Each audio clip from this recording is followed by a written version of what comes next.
Okay, gents, it's now time to focus on a massive game coming up in the Champions League this week. Sevilla against Arsenal. This is a huge one, Nick, because Arsenal need to get back on track in this tournament. They've got a tough trip here down to southern Spain. And after that defeat away at Lens, I mean, does it feel like maybe a lack of Champions League experience is starting to maybe have an impact on this Arsenal team? We know how good they are, but they're extremely young. And when you look through the sort of 1 to 15, there are actually not that many players in their squad who have had experience in the Champions League. So are we reading into that too much? Does that mean anything? And what do you expect for them in this game? Well, I think it's fair to read into it that way. I might offer a similar but different path in that I'm not sure this team is used to the passion it's going to require to be fighting on multiple fronts. So I don't think it's necessarily the Champions League, but if, let's say, they held off Man City last year and won the title, I bet this is a bit easier. But whereas the last few years, think about how many times we went, oh, I wonder if Pep will focus on, his best players playing in the Champions League this week because they've already captured this. And there has not been a rotation. We saw, even with when Aaron Ramsdale was replaced by David Raya, it could have easily been veiled as, hey, we need these guys to fight, to wage wars on two fronts, if you will. And I think there's a learning experience that goes into the intensity of playing twice a week at that level with all of those stakes. So yes, lack of experience, but also the situation they're in. Andy, when it comes to Arsenal, what is a good season for them in the Champions League, considering this is their first time back in the Champions League in a long time? Yeah, obviously got to get out of the group. Just being in the Champions League obviously is massive progression, but just to get there, I don't think is enough for this team because this is not a feel-good type of story team where you're like, oh, hey, they qualified out of absolutely nowhere. This is a team on the ascent, a very young team growing, and they can't waste an opportunity like this. They can't waste a season in the Champions League and not really make something of it because of obviously what happened in the title race last season.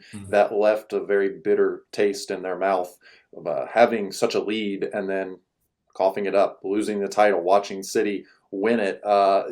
They obviously, so they need to get into the knockout rounds. Once you get there, it's all about the draw. If you can win the group, obviously that makes things a little bit easier going into the knockout rounds. But you want to see them, I think more than anything, look better in that sixth group game than they did in the first or second group game. You want to see them look better in the knockout rounds than they did during the group stage. You just want to see that continued progression from this team because we know there's so much talent in this squad. There's so much potential. There's so much promise. But at some point, potential and promise has to turn over and become production on the field. And that's kind of still the one piece, to Nick's point, that is missing from this Arsenal team. Arsenal, when we look at them, I just feel they are a Champions League quarterfinal team. But in my head, that is where they sort of belong. And maybe that's just a historical thing under Arsene Wenger for so many years. It was like, all right, that's the expectation.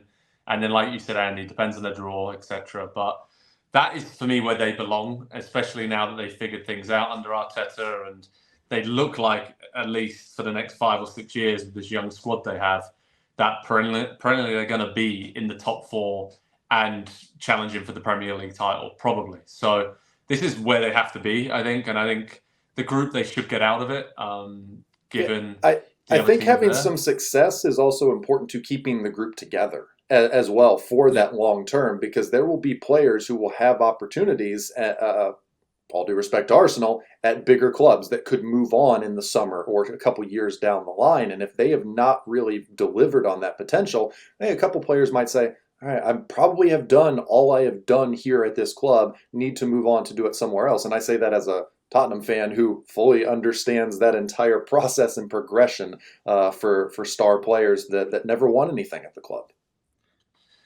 That's true. Talking about never winning anything, I mean, Sevilla, Nick, they don't have any issues with that, right? I mean, they are the reigning Europa League champions. They have dominated that competition. I know it's not the Champions League, but a lot of these players have been involved in Sevilla's runs in the Champions League or mostly in the Europa League and have that tournament Europe experience that Arsenal are lacking. So I know that Sevilla haven't had a great start to the season in La Liga, which is kind of an issue, and there has been a bit of a turnover in players there, but they're just one of these teams, right, that you always say, oh, they've gone, all the players they sold or moved on, wow, it was bound to happen, but they always seem to find a way of bouncing back with, Jesus Navas seemingly playing right back for the last 15 years and just doing his thing there. So what do we expect from them? Because they are just a strange team to figure out. And I feel like now for Arsenal, the way they play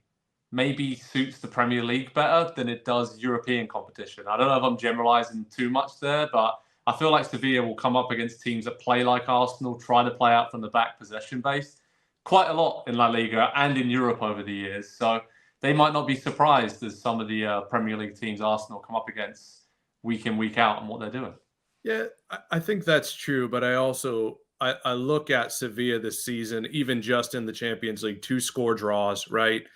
This is not a team that stifles the opposition very often, at least that we've seen this season. And honestly, it's kind of interesting for Arsenal to go to Sevilla. And in most instances, you would think, yeah, but they should win. This is where we're at as Premier League teams. So I think Sevilla is a tricky opponent. The stadium is a tricky one. And I don't want to gloss over what you're saying because I think it's absolutely accurate. But just twice in the last, I would 6 or 7 years, Manchester United once and Tottenham once, right? Teams come out of the group stage with Premier League firepower. And I'm sure, as much as Mikel Arteta will be wary, Arsenal's players are expecting to win. Yeah, I mean, Rakitic, Sergio Ramos going back to his hometown team there. A lot of great experience of players who have won this tournament many times in Sevilla. And Andy, I was lucky enough to go to Seville this summer, and it's the sister city of your very own Kansas City. So a lot of nods to Kansas City down there. And the fans were just delighted, I think, to get into the Champions League by virtue of winning the Europa League after having such a poor season last season and then figuring it out and winning that tournament once again. There is just a real underdog spirit in that city, especially when it comes to European nights and kind of just upsetting the odds. That prediction-wise, I'm going to go with an Arsenal win. Like Nick, I think you were leaning towards that. They're expecting that. Andy, can you see a big upset here for Sevilla against Arsenal? Would you count a draw as an upset? I think it'll be an entertaining game, like a 2-2 kind of draw. And again, just another one of those lessons for a young Arsenal team on a new stage for the first time. Like you said, Joe, Sevilla is not an easy place to go and not an easy team to take down when they are really up for it in the European competitions. Hi there, I'm Rebecca Lowe, studio host for NBC's coverage of the Premier League. Don't forget to hit subscribe to watch more videos all season long. And for even more Premier League content, from original series to live matches, head over to Peacock. And be sure to tune in for Premier League mornings every weekend on USA Network and on Peacock. We will see you there.